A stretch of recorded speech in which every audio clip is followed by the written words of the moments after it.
Our seats.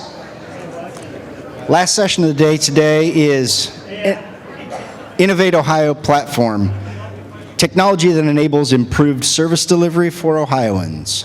Our presenter today is Derek Bridges, Chief Data and Analytics Officer for the state of Ohio. Mr. Bridges is a recognized IT and business solutions leader who has envisioned and led successful digitation efforts, data analytics initiatives, business intelligence projects, cloud migrations, and system modernization programs. At the Department of Administrative Services, Office of Information Technology, he has driven the transformation of the state's ERP and establishment of Ohio's data analytical and digital experience programs. Derek was recognized as 2017 State Technology Innovator by the National Association of State Chief Information Officers. With that, our last presentation of the day, Derek Bridges.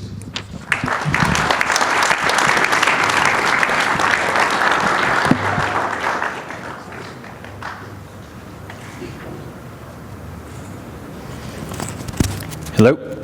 Afternoon. Everybody hear me okay? Good, good, good. I wasn't sure. I had the mic on, but I forgot the whole turning it on part. So this afternoon, wanted to talk a little bit about the Innovate Ohio platform, what it is, what we're all about, and I think most of you have probably heard at various times really what the vision is and how it aligns, how DAS is aligning to Innovate Ohio and the Lieutenant Governor's office and ultimately the vision of Governor DeWine.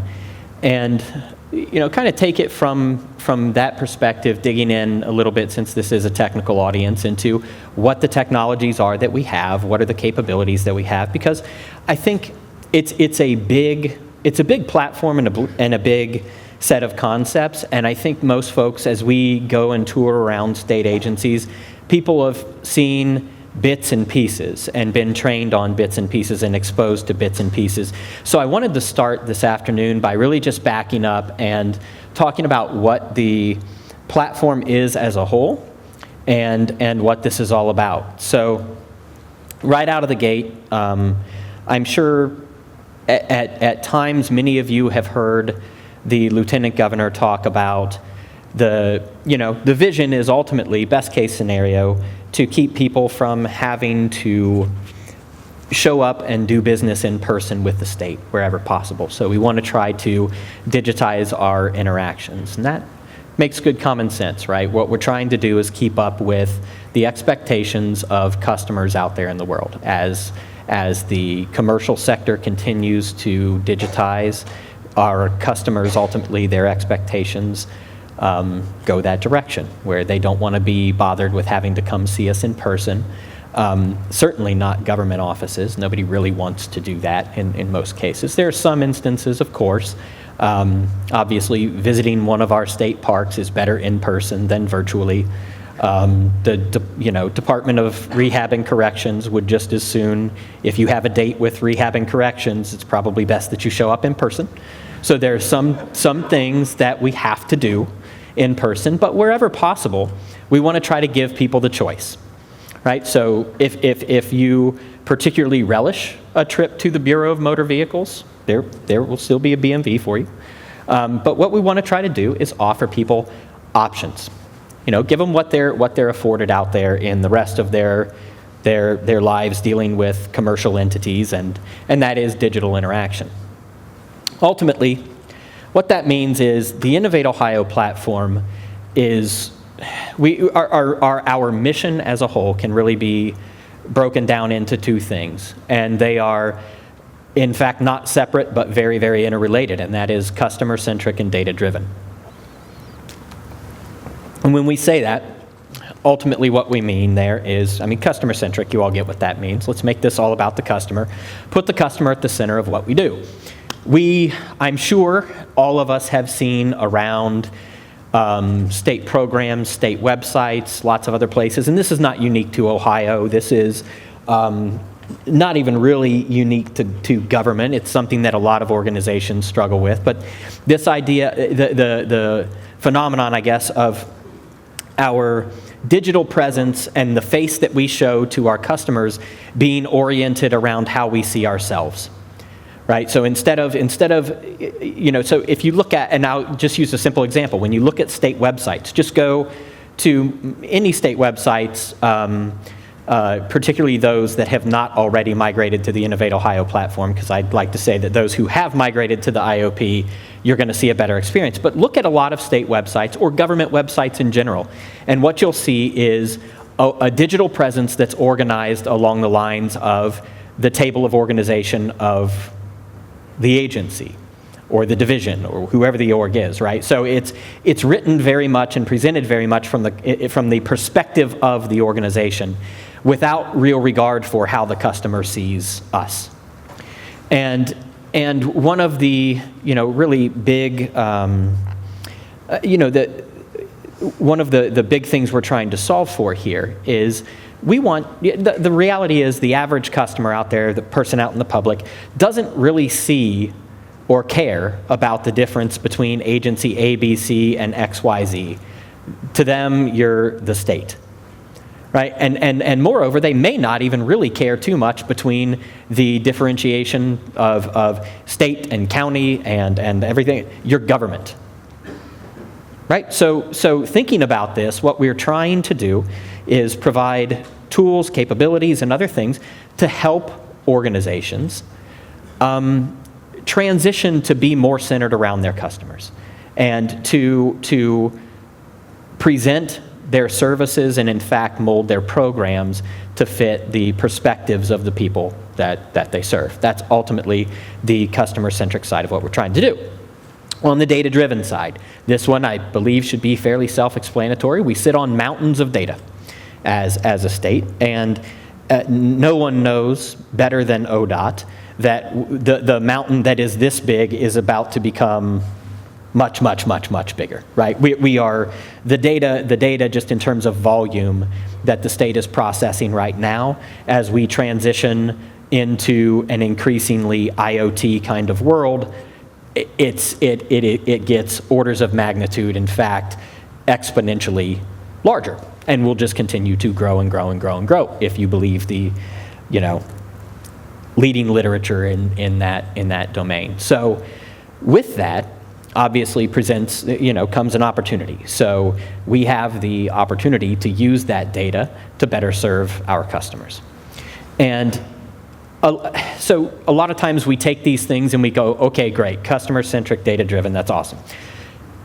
It's when you put these two things together, I think it's lacing these two things together that I feel is one of the very unique aspects to the vision of Innovate Ohio and what we are trying to provide as a platform.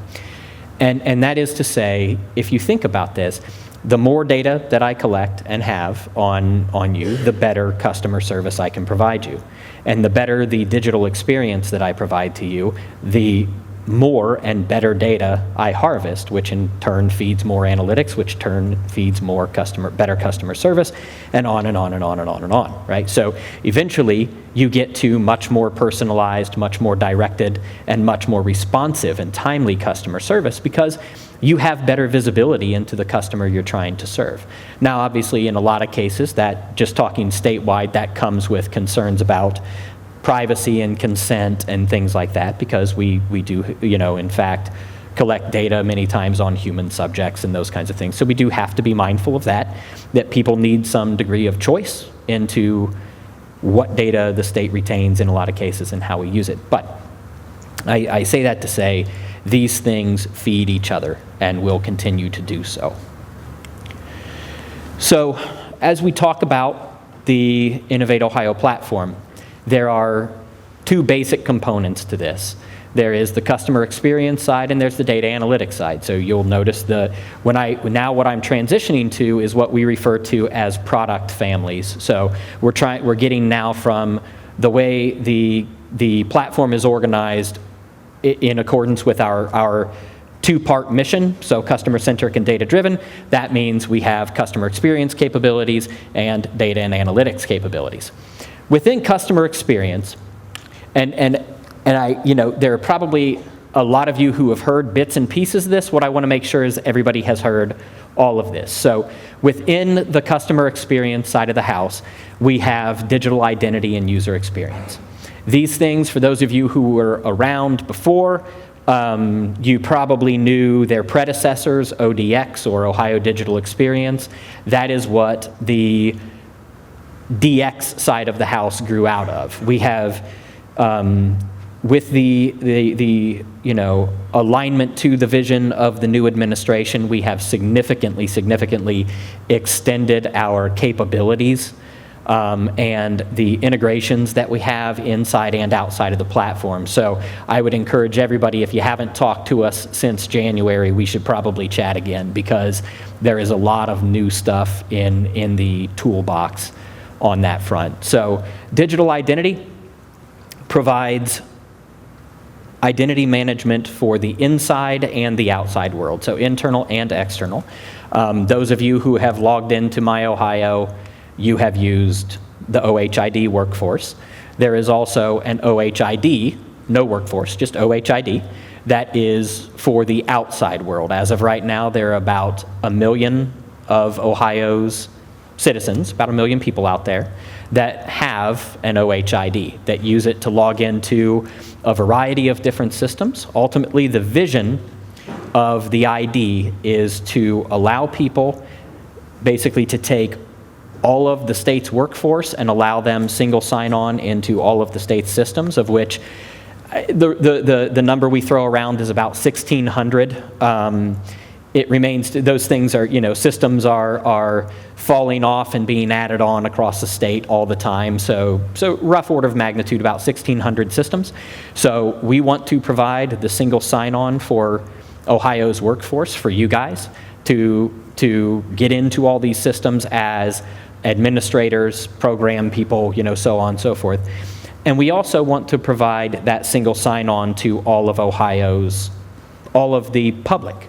So for the same, many of these systems have a front door and a back door, right? They've got a side that feeds the public, and then they've got a back door that allows the administrative folks in. So thus far, like I said, we've got about a million IDs in there, and across 300 and some systems out of 1,600. So we're off to a decent start and starting to pick up speed, but that's kind of what we're working through. We're deploying a lot of self-service DIY kinds of things. In fact, last week we just deployed a single sign-on DIY. So now folks who want to integrate an application to our identity, you have a wizard-based interface that you can follow to effectively click in the identity assertion and begin that single sign-on. So without dealing with us, provided you can get firewalls open and that kind of thing, there's a nice little wizard, click, click, click, and you can start to receive and consume that ID assertion. So ultimately what we're trying to do there with ID is just better, faster, cheaper, because we want to get from 300 systems to 1,600 systems. We want to do that for two reasons. One is the security and privacy of it. What we're doing with this ID is taking the NIST standards that are, kind of the standard, the flagship for how ID should be handled across organizations. We are basically offering that with the OHID out of the box so that agencies don't have to deal with it. So security and privacy is the first reason. The second reason is the convenience of single sign-on, so that any of our users, internal or external, that have to traverse the state's many systems can do so with the same username and password, right? On the user experience side, the second set of products, I think you guys are, I'm sure many of you are in the room are already fairly familiar with what we offer here, but it's ultimately the digital front end, the portal. We use it to deploy websites, to front end systems. It front ends our identity and a lot of other things. And ultimately what this does is it provides a compliant, as in ADA, et cetera, a responsive out of the box digital front end that is fairly easy and getting easier to plug in and use. So we can take this. It's a big set of templates and widgets and things like that, basically UI controls. Most of it was bootstrap stuff that we adopted to look like an Ohio branded version of Bootstrap. So this enables us to very quickly spin up websites and front ends for people. I will say, though, that really when people move onto the platform, most of the effort and the journey, so to speak, is not just migrating from old website to new website and giving it a facelift, making it prettier, making it aesthetically pleasing. Most of the lift is around the content itself, and this is really at the heart of being customer-centric. So taking a step back and thinking about using our website to speak to our customers, looking at our content and starting with who is our audience and what is our message. And oftentimes when you look at these sites, we get into, they feel like everybody's shouting at you at once. You can't really tell on a lot of, and I'm not talking government, I'm just talking a lot of websites in general. Sometimes it's not clear who the audience is. They're mixing and matching audiences and messages across single pages. So a lot of what we do in these efforts is rationalize the content, the audience, the message, get all of your PDFs digitized wherever possible, because PDFs are not generally great, so on and so forth. So I say that to say there's a big lift there, and I want people to be aware that there's a lot more value there than just a website platform, that it's really the approach, the methodology, and the focus on content where a lot of the value comes out. And then, of course, the third product suite, so to speak, is data and analytics. I'm sure you've heard the term data lake and other kinds of things. I've been trying to get people to stop saying data lake, to no avail. I think it's pretty burned in at this point. It'll take some time to get people out of that mindset, because here's the reality of what we do from a data standpoint on the Innovate Ohio platform. It started off, we deployed some big data capabilities in the cloud. We then brought it on-prem and grew it from there. Largely because a couple years ago, it was becoming very apparent to us that a lot of agencies were just not quite ready with the most sensitive data that they had to move it to the cloud. So we said, okay, we better have an on-prem version of this. And as we were thinking that through, we said, you know what, just logically for the foreseeable future, we're probably going to want to have a hybrid ecosystem here. So we're going to want basically things that can run in the cloud and things that can run on-prem. And depending on the type of workload that you want to run and the type of data you're using, who your audience is, et cetera, you can take your pick. And so that's ultimately how we architected this. So we started with a cloud install and then did the on-prem and are now offering both. Ultimately what that means is the data lake that most people hear about, I think, is when you hear data lake, you think Hadoop and all the associated tools. That is, in fact, a big part of what is underneath the covers here, but it's certainly not all that's underneath the covers here. The data and analytics market moves really, really fast, as I'm sure many of you know. And new tools are spinning up, new technologies are becoming available, and there's almost always a newer and better way to do virtually everything. So we are reacting to that, and we're making sure, the simple point is this: whether you're talking about streaming data, whether you're talking about big batch analytics, whether you're talking about any really kind of data use case you can think of, in all likelihood, we have a cloud and an on-prem answer to that question. In some cases, in some limited cases, it's the pure open source version of it. In most cases, it's not. We tend to use commercial distributions of open source technologies just so that we have the support and security, patching, and all that kind of good stuff. But chances are pretty good we have some flavor of about every one of those things. It may not be, in every case, the preferred flavor, but there's going to be some flavor of it. And the good news is, with all this, is because this stuff moves so fast, we are pretty much constantly changing and adapting. So the tooling that comprises particularly the data analytics part of this platform is moving all the time. So we've had, conversations. So we came out of the gate when we started doing streaming stuff, we were streaming it was just raw Kafka. So we're just streaming data on Kafka. And, Charles and I have had this conversation, so I know this is relatable, I would assume, to many of you. So we started off doing that. and then, then Charles and I started talking, and it was, well, what about Confluent? And we talked about Confluent, and I'll share with you what I shared with him. And that was, our team looked very closely at Confluent, and I'm telling you this not because necessarily you care about the down-in-the-weeds tools that we're using, but I want to give you just an example of kind of the thought process and the evolving approach that we're taking to this. So we looked at it. We said, okay, we've got a need for streaming. We knew Kafka was the way to do it, and we said, okay, we can go Kafka open source, or we can buy a commercial distribution of this. And so we looked at it and we said, you know what, there's a lot of good stuff with Confluent. There's for the long haul growing into it, we liked the tool, we saw good things there. But based on the use case we had in front of us at the time, the only users of it, it was something we were doing internally that our external customers would never see. So it was basically just a bunch of big data guys on my team that were going to be seeing this. And so we looked at it and said, really, Kafka will get the job done. All the great bells and whistles of the packaged commercial distribution are great, but who are we trying to impress was kind of the way I put it. This is good enough. The open source version is good enough for us right now because it's only our team is being exposed to it.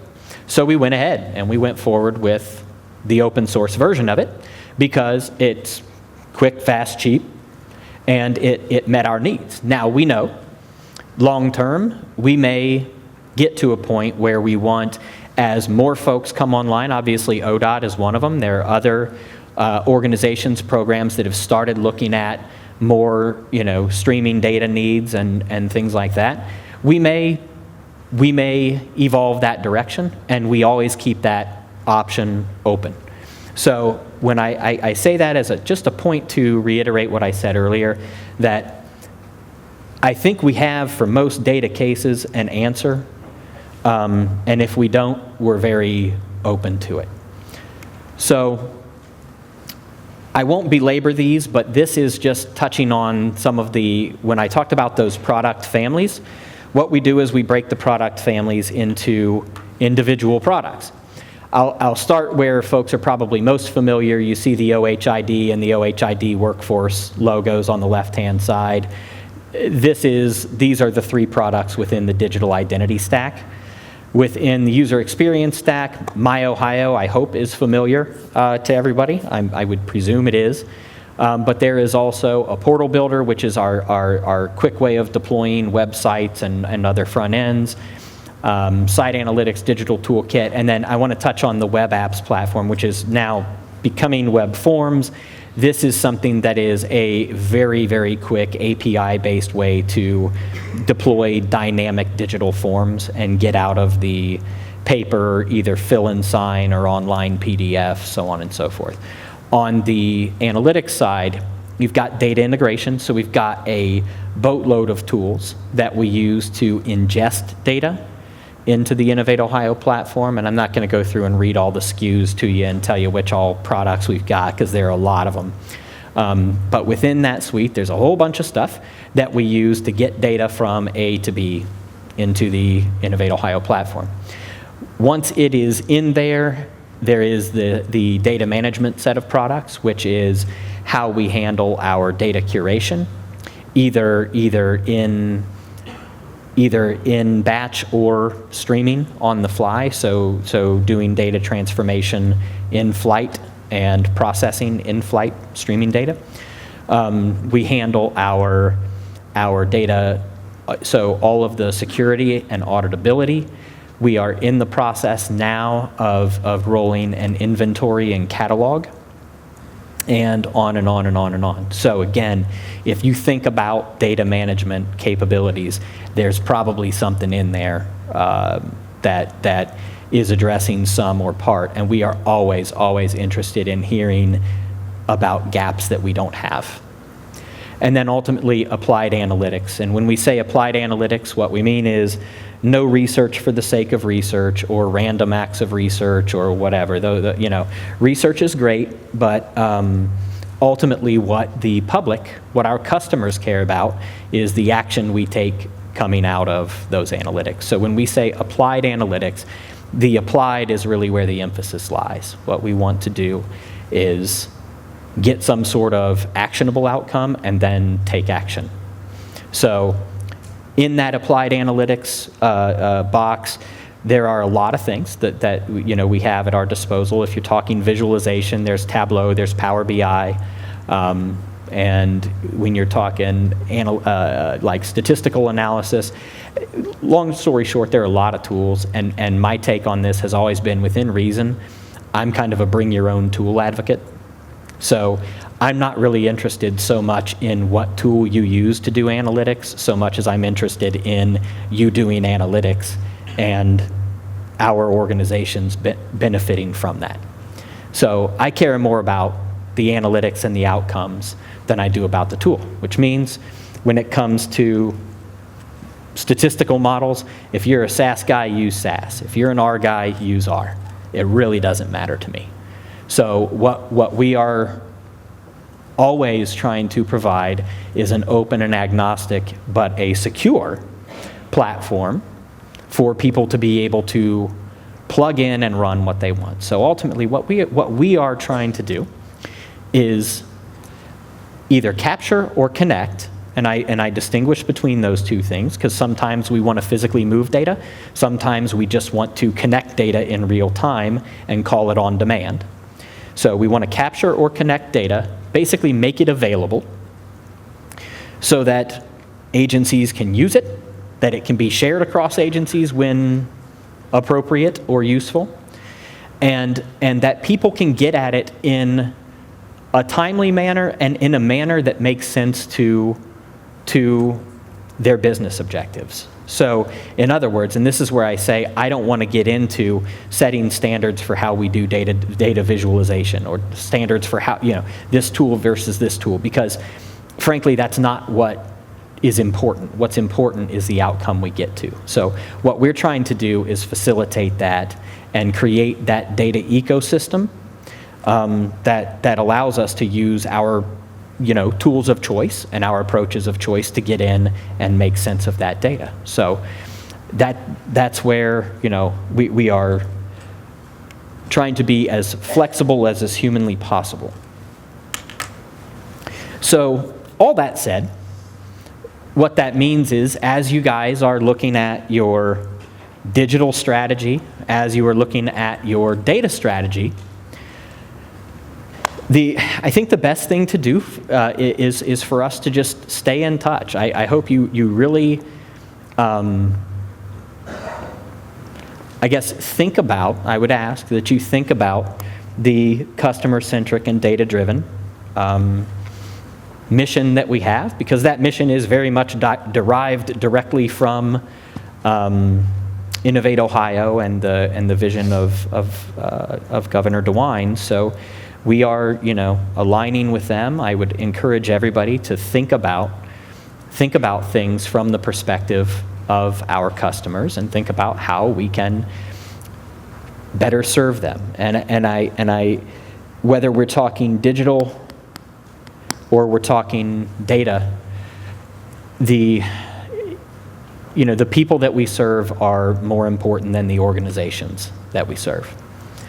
And I know, sometimes it can get frustrating because the state is a large and complex organization, and we have a lot of different agendas and objectives and things like that. And even within individual agencies, it can get frustrating because even within agencies, we are large and we are diverse and we have lots of different agendas.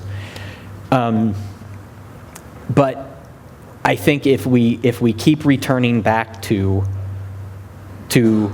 customer-centric and making it about the customer, understanding that a lot of times those organizational things are real. These are not things that we created on our own. They're legitimate. Sometimes they're codified, right? There are things that we have to overcome, institutional, organizational things we have to overcome, but we really should keep coming back to customer-centric. And that is, in the end, what we are trying to do from an Innovate Ohio platform standpoint. And I would encourage everybody to, as much as possible, as much as we all have jobs to do and missions to fulfill and things that we've got to do just to keep the train on the tracks. That was not an intentional transit reference, but just to keep things moving day to day. As much as we have to do that, it's good to come up for air and think about how we are better serving customers. And I'll kind of leave you with. It is extremely, extremely important to me and to the DAS leadership that we keep these conversations open and ongoing.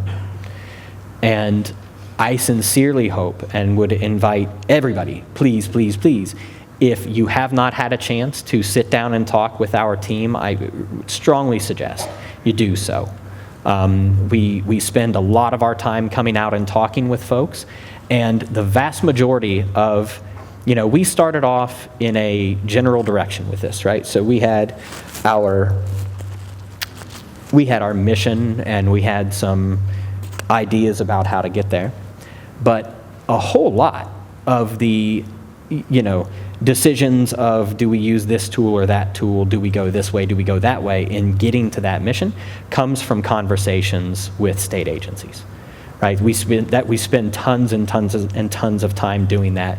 We want to hear what you guys think about where we're trying to go, where you want to go, and ultimately how we can collaborate. And I am not a big, I hope you gathered from this, I'm not a big use my tool or else kind of person. I think what's most important is that hopefully we're not pulling in opposite directions from each other. And I also hope we're not treading the same ground at the same time or duplicating costs, things like that. But I'm not a big use my tool or else person. So I hope folks will be open and interested in having these conversations with the team. I really want to hear. I'm pretty looped in with Charles on the data front. And I know our team on the ID and digital side is fairly well connected with a great many of you. So I think we're off to a very, very good start in this, Innovate Ohio platform thing. I'm really excited by it. And I hope we continue that progress. And again, I just can't say enough. Thank you for having me this afternoon. And please do not be shy about getting in contact, because we really want to hear what you're doing, what's important to you, and ultimately if and how we can help. So one last time, thanks. And I wanted to leave a couple minutes. I know it's a big room, but if people, and I know y'all have been at this all day, so don't feel any pressure to have any questions or anything, but I did want to open it up. If anybody has anything they want to ask, this would be the time.